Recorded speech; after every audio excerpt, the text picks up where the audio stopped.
Hey everybody, it's Rob Uhrina and Rob Keefe of Relitix. I'm the head of marketing and Rob is the founder and president of Relitix, founded almost 10 years ago. It's been a fantastic run, but thank you, Rob, for joining us today. Great to be with you. So what we're going to do today is talk about something that's like super dear to Rob's heart. He started a company that was in data science, and we're now in an industry that has matured.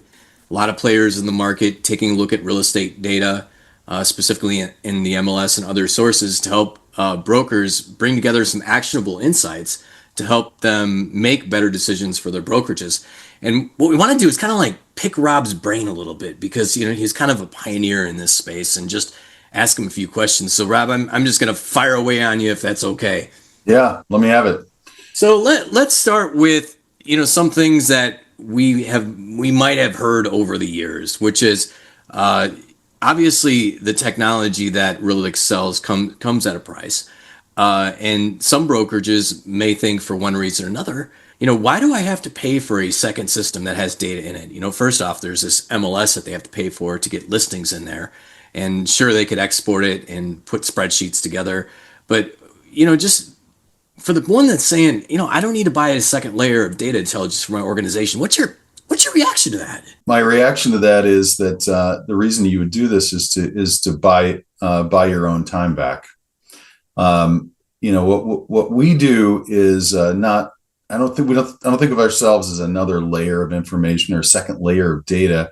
What we're doing is we're taking these raw data sources out there. You know, MLS being an example of that. And we're putting that information together and presenting it in a way that allows a person that's sitting down to do a specific job, allow them to not just get the job done quicker, but get it done more effectively. So, you know, an example would be, I want to pull a list of agents that look like X, Y, and Z. You know, can you do that through the MLS? Sure. But boy, some of these, depending on how detailed your question is, it could take you quite a while. You know, we make that very easy, but we can surface up information that comes from recognizing patterns in the data. And these patterns are in many cases very subtle and would be cost and time prohibitive for a person to try to derive on their own.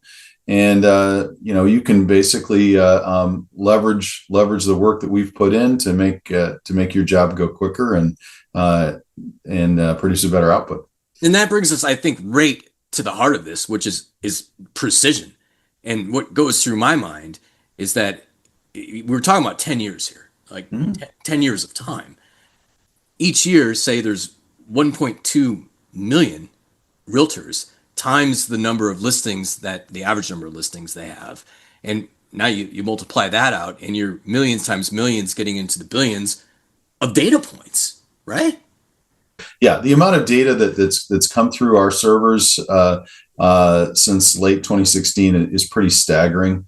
And one thing about the way that machine learning works, and now AI, is that the more data you give a machine learning model, the better it becomes, the better it learns. So the ability for us to iterate on large data sets over time has just allowed us to get much better at recognizing patterns on behalf of our brokers and reporting them in, knowing all the sort of quirks and intricacies that are in the industry's data sets.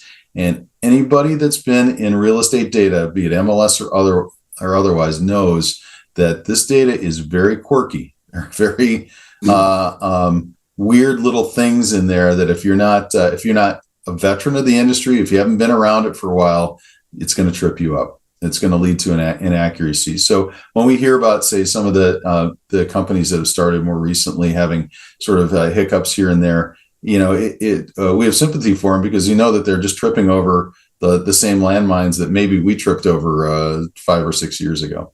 That brings me to thinking a lot about Relitix switch risk. And last I checked, I think Relitix was kind of pioneering that in the very beginning. I don't know if it was 2016, 2017, but in the beginning. Can you tell me about the formulation of that? Yeah, I think it was 2017, actually.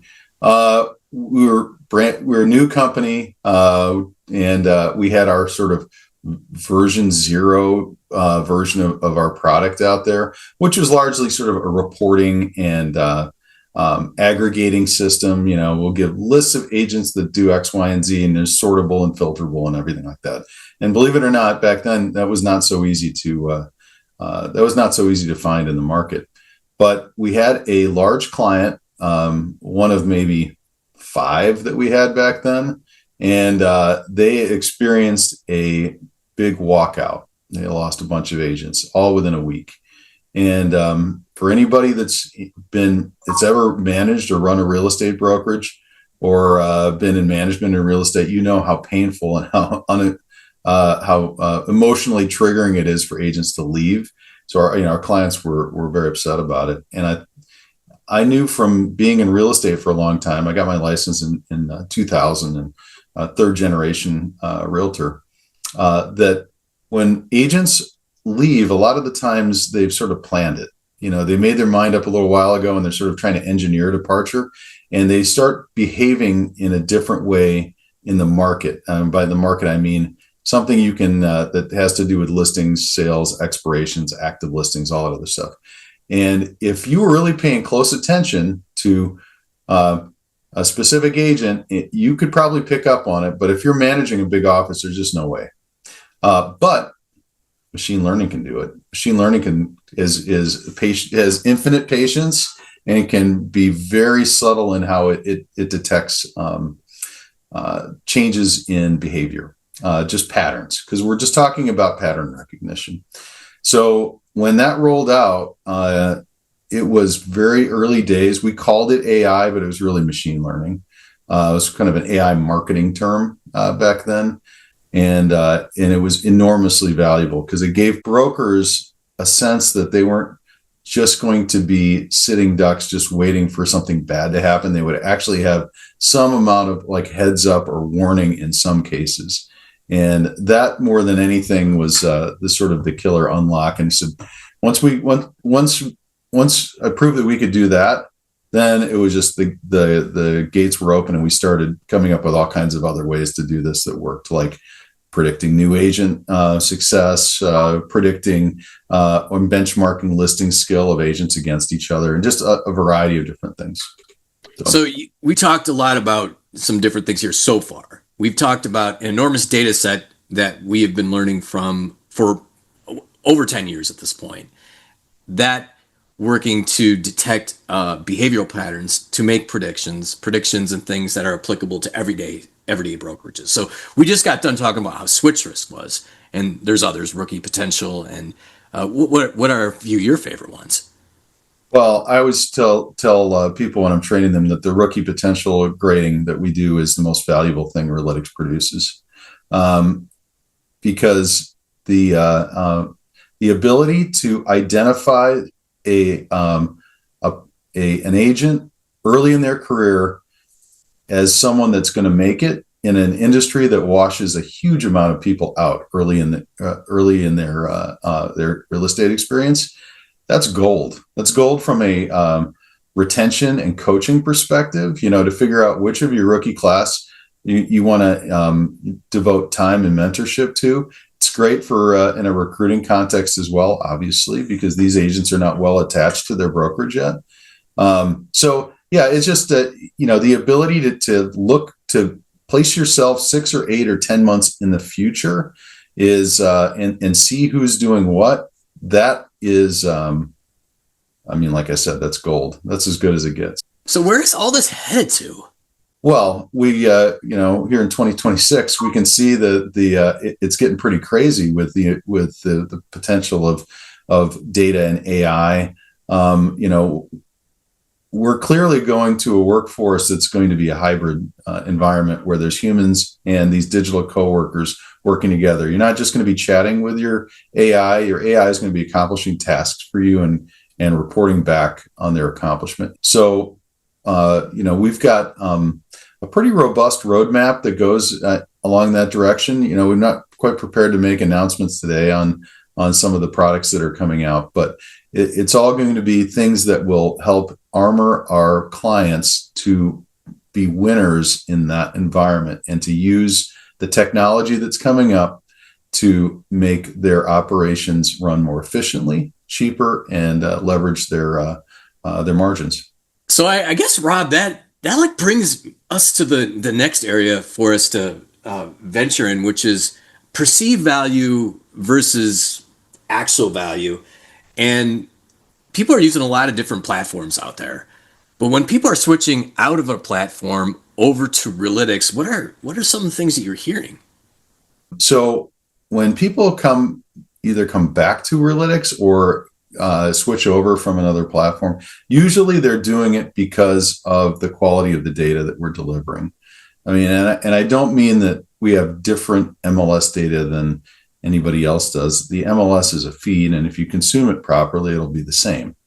I what I mean is the interpretive guidance that's placed on it, the pattern recognition that's surfaced on this data, and what the interpretation that is baked into our product. So I would rather be the winner on the detailed data interpretation than the winner in some other dimension out there. And Rob, again, you were so close to what's happening marketing wise in our industry.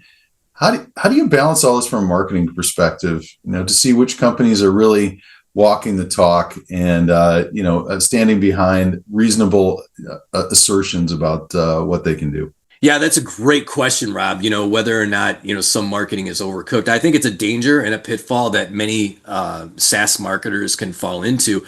But I think the real pitfall comes to the customer who is taking a look at a product that is claiming it is AI powered, and they don't know how it's AI powered, or they don't know the methodology behind it. I think where I see some disingenuous commentary out there is where you see a particular vendor, whether it be in real estate recruiting software or something completely different, is when you hear things like it does this 10x faster, it does this 20x faster. More specific in our industry, it helps you recruit agents 15x faster.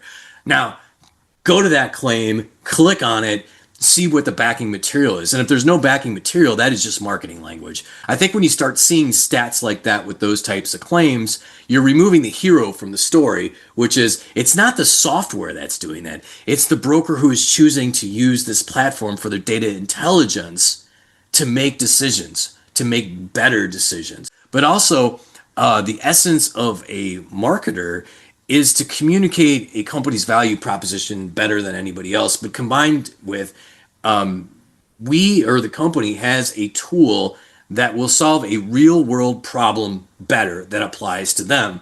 And once they go, yeah, I have that problem. That sounds very familiar. Is there a case study or a customer story that supports that value proposition? Has somebody used it in that same manner? And how did they? Did they have success? What is the story that was applied to their particular scenario? And when you see case studies and stories and client success stories, I think that is really where we like to push most of our marketing, is that we do have customers who have problems that might be similar to anybody looking at our website. And here is their success using our tool as that platform to make them more successful.